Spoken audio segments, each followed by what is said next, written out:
What's up, everybody? So today I wanted to go over 4 decision-making factors, or like starting points, for finding a piece of public land to hunt. And this assumes that like you're sitting around on your computer and you're just going over satellite images. Personally, like I used to use Google Maps a lot. Now I use onX. You can use it even for free. The satellite imagery is great. You just can't see all the property boundaries and stuff like that. So I like onX a lot. And even sometimes their imagery, I don't know how, but their imagery is better than Google's. Sometimes you can get more detail in it, and I really like that. You know, when you zoom in, you can actually see trails through the swamps and stuff. But yeah, anyway, like this is from sitting at home on a computer, looking over satellite images and trying to figure out where the heck am I gonna hunt.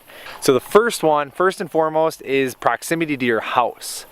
And that's how close it is to home.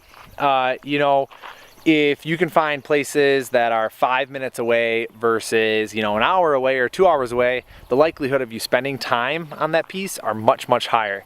The more time you can spend on a piece, the more information you can gather, the greater your odds of success. So I highly recommend as close to your house as you can get. And if you listen to any of these deer hunting podcasts, any of these like deer hunting gurus or experts, all of them say there is no replacement for boots on the ground scouting. There's just, I don't care how many trail cameras you put out there or anything, like you have to spend time on the ground. And the closer that is to your house, the more time you can spend there. And especially like, you know, if you work till 5 o'clock, or like early season, you can get done with work, go home, your land's 10 minutes away, you can sneak out there, get in an evening hunt yet in the early season before, you know, daylight savings hits. So I highly recommend get as close to your house as you can. The second piece, number 2, is the proximity to a metro area. And this is really relevant based on how much public land you have in relationship to that metro area. So let's take, for instance, like Milwaukee, Wisconsin, big town. There's probably like 10 pieces within 30 minutes of downtown Milwaukee, but those 10 pieces are probably going to get pounded with pressure. I mean, there's probably going to be people all over the place because it's the closest. So you're probably going to have to go 45 minutes to an hour in order to get to a piece that's close, technically close, but not highly pressured. So and that varies based on your city. So like if you're in Milwaukee, that's how it is. If you're in Madison, Wisconsin, there's like 10-15 pieces of public land within 15 to 20 minutes of downtown Madison, so only need to go 30 minutes or 45 minutes to find unpressured public land. So it's really relevant based on how much land you have and how many hunters there are. Wisconsin has a ton of hunters, Michigan has a ton of hunters, so those places you might need to go a little bit further. Iowa has like nobody that lives in the entire state. It's mainly corn and cows and pigs, so you don't have to go as far.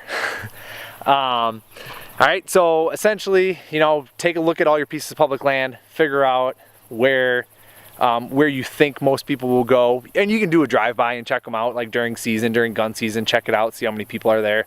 But then I would highly suggest going that next ring out till, you know, the next 15-20 minutes out and checking out those spots too. All right, so that's number 2. Number 3, the ease of access on the property. And I'm not necessarily talking just parking lots, but I'm talking how many roads are around the piece. Are there roads on all sides of it? Are the roads on only one side of it, 2 sides of it?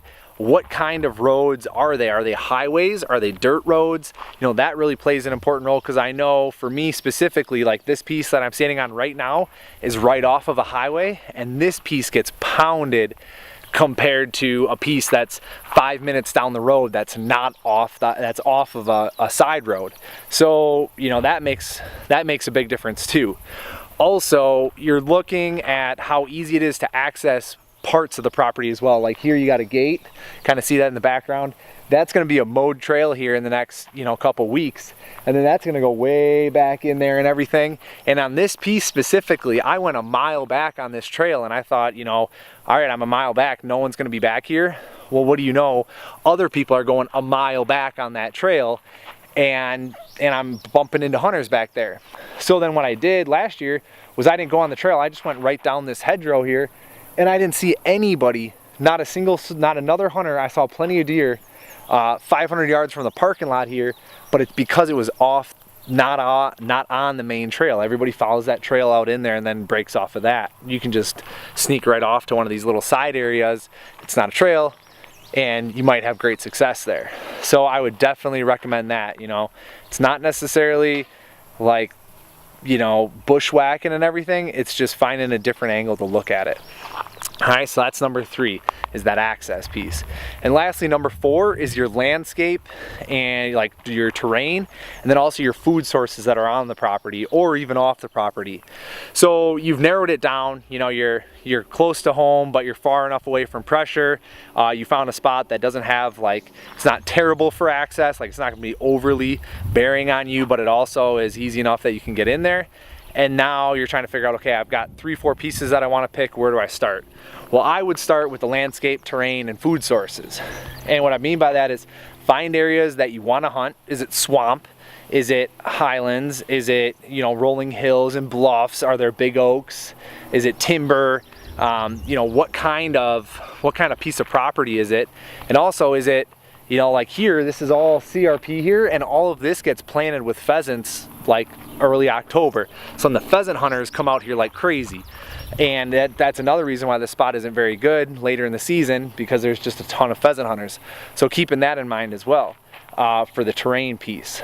But also like food sources, you know, are there acorns? Are there oak trees? Are there apple trees? Are there bean fields close by? Are there egg fields on the property or even off the property? Even private land, can you get in between some bedding that's on public and get that funnel from the public to the private? Because the private may just be all ag and the only place they have the bed is on the public. So really taking a look at all those little pieces and trying to put together what you think would be the best spot for food sources and the terrain and what you want to hunt. You know, swamps are full of mosquitoes, but they have big nasty swamp bucks. That's what I like to hunt. And the swamps really deter a lot of people too. So I'm willing to go in there and go the extra mile for those deer, and I don't see a lot of other bow hunters because of it. Whereas this piece is nice. It's not all that swampy. You got some big trees back there and everything.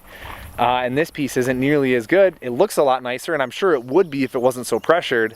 But it's an easier hunt here because it's not so mosquito-y. I mean, I'm not getting eaten alive or anything right now.